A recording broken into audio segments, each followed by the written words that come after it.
முட்டாள்கள்னா ஆமாம் முட்டாள்கள் தான்.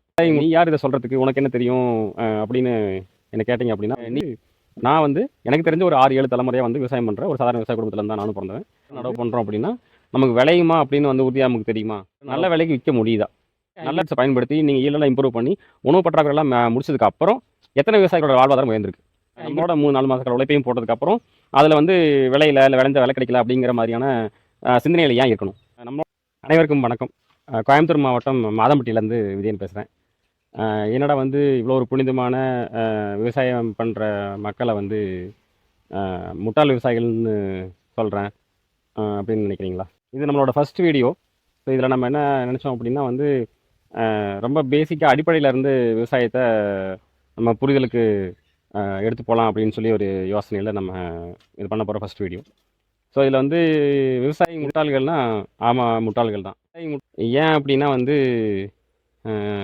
எத்தனை விவசாயிங்க வந்து நமக்கு வந்து ஒரு வருடத்திற்கு நம்ம குடும்பத்துக்கு தேவையான வருமானம் எவ்வளோ? ஒரு உதாரணத்துக்கு நம்ம வருடம் முழுவதும் தேவையான உணவுக்கான உடைக்கான நம்ம வீட்டுக்கான இல்லை நம்ம வந்து குழந்தைங்க படிக்கிறதுக்காகவோ காலேஜ் ஃபீஸ் கட்டுறதுக்கோ இல்லை ஒரு கல்யாணத்துக்கு அந்த மாதிரியான ஒரு வருடத்துக்கு எவ்வளோ பணம் தேவை அப்படின்னு நம்ம வந்து என்னைக்காவது நினச்சி அதுக்காக பார்த்துருக்குறோமா? இல்லை ரெண்டாவது வந்து எத்தனை விவசாயிகள் வந்து நம்ம ஒரு பயிர் பண்ணுறோம் அப்படின்னா ஆரம்பத்துலேருந்து கடைசி வரைக்கும் அதோட எக்ஸ்பென்சஸ் வந்து எவ்வளோ ஆகுது, அது போக நமக்கு லாபம் எவ்வளோ நிற்கிது அப்படிங்கிறத பார்த்துக்கிறோமா? இல்லை ஒரு வேளை வந்து நம்ம ரொம்ப ஸ்மார்ட்டாக வந்து எல்லாம் எழுதி வச்சு பண்ணோம் அப்படின்னா கூட லாபம் இல்லை அப்படின்னா அது லாபம் மாற்றுறதுக்காக வந்து என்ன பண்ணியிருக்கிறோம்? மேபி வந்து யாராவது ஒரு ஃபேன்சியாக சொன்ன ஒரு புது பயிரை ட்ரை பண்ணி பார்க்கலாம். வந்து இதில் நான் இத்தனை லட்சம் லாபம் இருக்குது எத்தனை லட்சம் லாபம் இருக்குன்னு சொல்லி பண்ணி பார்க்குறோம். அதை தாண்டி நம்ம வந்து லாபம் ஆக்கிறதுக்காக என்ன முயற்சி செஞ்சுக்கிறோம்? ஸோ இதுதான் நம்ம வந்து ரொம்ப பேசிக்காக தெரிஞ்சுக்க வேண்டிய விஷயம். இதில் வந்து நீ யார் இதை சொல்கிறதுக்கு உனக்கு என்ன தெரியும் அப்படின்னு என்ன கேட்டீங்க அப்படின்னா வந்து நான் வந்து எனக்கு தெரிஞ்ச ஒரு 6-7 தலைமுறையாக வந்து விவசாயம் பண்ணுறேன். ஒரு சாதாரண விவசாய குடும்பத்தில் தான் நானும் பிறந்தவன்.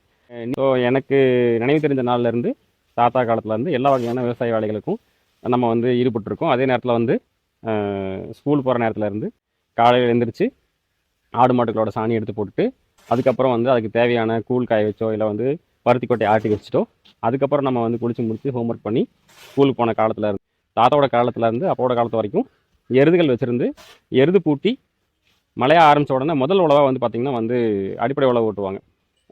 அந்த உழவுக்கு வந்து நமக்கு எருதே பிடிக்க முடியாத வயசில் எருது பூட்டி கொடுத்ததுக்கப்புறம் நம்ம வந்து கலப்பை மட்டும் பிடிச்சிக்கிட்டா எருது பாட்டுக்கு வந்து கலப்பையில் வந்து கொள்ளில் பூட்டினதுக்கப்புறம் அது பாட்டுக்கு போகும். ஸோ அந்த மாதிரியான வேலையிலேருந்து நாள் முழுசும் வந்து வாய்க்கால் பாசனத்தில் தண்ணி கட்டுறதுலேருந்து இந்த மாதிரி வந்து எல்லா வகையான வேலைகளையும் செஞ்சு முடித்து அதுக்கப்புறம் நம்ம வந்து காலேஜ் படிக்க போய் வேலைக்கு போயிட்டு தான் வந்து நம்ம திரும்ப விவசாயத்துக்கு வந்துருக்கிறோம். நம்ம புரிஞ்சிக்க வேண்டிய ஒரு விஷயம் என்ன அப்படின்னா நம்ம விவசாயம் இன்றைக்கி பண்ணுறங்கிறப்போ எவ்வளோ விவசாயிகளோட வாழ்வாதாரம் உயர்ந்திருக்கு. நம்ம வந்து அடுத்த கட்டத்துக்கு போயிருக்கிறோம். நம்ம வந்து நான் பணம் தேவை அப்படின்னு சொல்லி நம்ம வந்து எந்த விவசாயத்தை எய்ம் பண்ணிக்கிறோமா, நம்ம வந்து ஒரு வருஷத்துக்கு இவ்வளோ பணம் தேவைன்னு வந்து குடும்பத்துக்கு தேவைன்னு யோசிக்கிறோம்னா அது ஆரம்பத்துலேருந்து நம்மளோட அடிப்படை தேவையிலேருந்து நம்ம ஆசைப்படக்கூடிய எல்லா பொருட்களை வாங்குறதுக்கு ஒரு நல்ல வீடு கட்டுறதுக்கோ ஒரு கார் வாங்குறதுக்கோ அந்த மாதிரியான எல்லாமே வந்து நம்ம அதை பண்ணுறதுக்காக வந்து பண்ணியிருக்கிறோமா அப்படின்னு சொல்லி தான். ஸோ இதில் நம்ம ஒருவேளை நம்மளால் லாபம் ஈட்ட முடியல அப்படின்னா நம்ம எப்படி ஓடுறோம் அப்படின்னா இது சின்ன விவசாயிகள்லேருந்து பெரிய விவசாயி வரைக்கும் என்ன பண்ணுவோம்னா நம்ம வந்து விதை வாங்கி போடுவோம். எல்லா வகையான உரங்களையும் நம்ம வந்து என்ன பண்ணுவோம்னா நல்ல காசு கொடுத்து வாங்கி நல்ல காஸ்ட்லியான ஃபெர்டிலைசராக போட்டு காஸ்ட்லியான வந்து குரோத் ப்ரோமோட்டர்ஸை யூஸ் பண்ணி ஃபங்கிசைட்ஸ் யூஸ் பண்ணி எப்படியாவது ஈல்டு கொண்டு வந்துடலாம் அப்படின்னு நினைப்போம். இதில் நம்ம என்ன அப்படின்னா முதல்ல நீங்கள் நடவு பண்ணால் இந்த பட்டத்தில் நடவு பண்ணுறோம் இல்லை வந்து இந்த நம்ம பயிர் நடவு பண்ணுறோம் அப்படின்னா நமக்கு விளையுமா அப்படின்னு வந்து உறுதியாக நமக்கு தெரியுமா? நடவு அப்படின்னா அதுவும் கிடையாது. ஒரு வேளை விளைஞ்சிருச்சு அப்படின்னா கூட அந்த விளைஞ்ச பொருளுக்கு நமக்கு வந்து ஒரு காய்கறி பண்ணுறோம் இல்லை வந்து ஒரு நெல் பயிரிடுறோம் இல்லை வந்து ஒரு நல்ல லாபகரமான பயிராக இருக்கட்டும்னு சொல்லிட்டு வந்து ஒரு பல மரங்களையோ நடுறோம். அது வந்து இது சின்ன விவசாயிலேருந்து பெரிய விவசாயம் வரைக்கும் நட்டதுக்கு அப்புறம் நம்ம வந்து நல்ல விலைக்கு விற்க முடியுதா? நம்ம ஒரு வேலை விற்க முடியலன்னா மறுபடியும் என்ன பண்ணுவோம்? திரும்ப வந்து அந்த பயிரை எடுத்து போட்டுட்டு அது ஒரு சில காலத்தில் நிலத்தோட காட்டோட டிராக்டர் வச்சு ஓட்டி விட்டுட்டு கூட திரும்பவும் வந்து என்ன பண்ணுவோம்?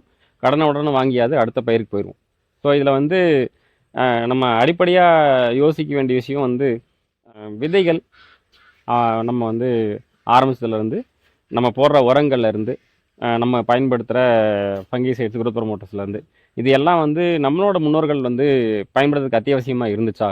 அப்படிங்கிறதான். சரி, ஓகே, நம்ம வந்து பாரம்பரிய அரிசி விதைகளையோ இல்லை வந்து பயன்படுத்துகிறோம், இல்லை வந்து உரம் போடுறோம், மருந்தடிக்கிறோம், இதெல்லாம் பண்ணலன்னா வந்து நமக்கு ஈல்டு குறைஞ்சிரும், அதனால் உணவு பஞ்சம் வந்துடும் அப்படின்னு நம்மளை சொல்லி இது பண்ணியிருக்காங்க. அப்படின்னா வந்து சரி, நீங்கள் ஹைப்ரிட்டை பயன்படுத்துனீங்க, நம்ம ஃபெர்டிலைசர்ஸ் போட்டோம், அதுக்கப்புறம் நிறைய பூச்சிக்கொல்லி அடித்தோம், எல்லாம் பண்ணி ஈல்டு எடுத்து முடித்தோம். முடிச்சதுக்கப்புறம் நீங்கள் வந்து உணவு பஞ்சத்தை போக்கிட்டீங்க. இப்போ வந்து நம்ம 1960க்கு அப்புறம் வந்து பசுமை புரட்சிக்கு அப்புறம் வந்து நம்ம உணவு பொருளாதாரத்தில் நம்ம வந்து தற்சார்பாக இருக்கிற அளவுக்கு நம்ம பண்ணிட்டோம் அப்படின்னா இன்றைக்கி வந்து உணவு பற்றாக்குறை இல்லாமல் சமுதாயம் இருக்கா அப்படின்னு முதல் கேள்வி. ரெண்டாவது, இந்த மாதிரி ஹைபிரிட்ஸை பயன்படுத்தி நீங்கள் ஈல்டெல்லாம் இம்ப்ரூவ் பண்ணி உணவு பற்றாக்குறையெல்லாம் முடிச்சதுக்கு அப்புறம் எத்தனை விவசாயிகளோட வாழ்வாதாரம் உயர்ந்திருக்கு?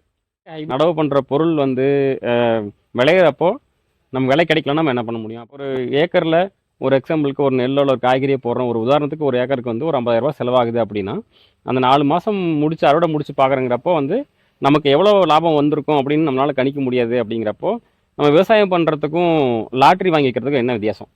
நீங்கள் 50,000 லாட்ரி வாங்கி வச்சுட்டு 3 மாதம் கழிச்சு அடிக்குது, ஒரு பணம் சம்பாதிக்கிறோம். ஒரு வேளை வந்து நமக்கு அடிக்கலைன்னா என்ன பண்ணலாம்? அதே மாதிரி அடுத்த பட்டத்துக்கு நம்ம எப்படி போகிறோமோ அதே மாதிரி திரும்ப ஒரு 50,000 வாங்கிட்டு லாட்ரி வாங்கிட்டு உட்காந்துருக்கலாம்ல. அதற்காக வந்து நம்ம மொத்த குடும்பத்தோட உழைப்பையும் நம்ம வந்து ஒரு வேலையோட 3-4 மாதக்கால உழைப்பையும் போட்டதுக்கப்புறம் அதில் வந்து விளையில இல்லை விளைஞ்ச விலை கிடைக்கல அப்படிங்கிற மாதிரியான சிந்தனைகள் ஏன் இருக்கணும்? நம்ம சிந்திக்க வேண்டிய விஷயம் வந்து ரொம்ப அடிப்படையாக சிந்திக்க வேண்டிய விஷயம் இது. இதை எப்படி சரியான பாதையில் கொண்டு போகிறது அப்படிங்கிறத பற்றிலாம் நம்ம வந்து சிந்திக்கலாம் அப்படின்னு நினைக்கிறேன். அடுத்தடுத்த நம்ம வீடியோக்குள்ளே நம்ம பார்க்கலாம். நன்றி.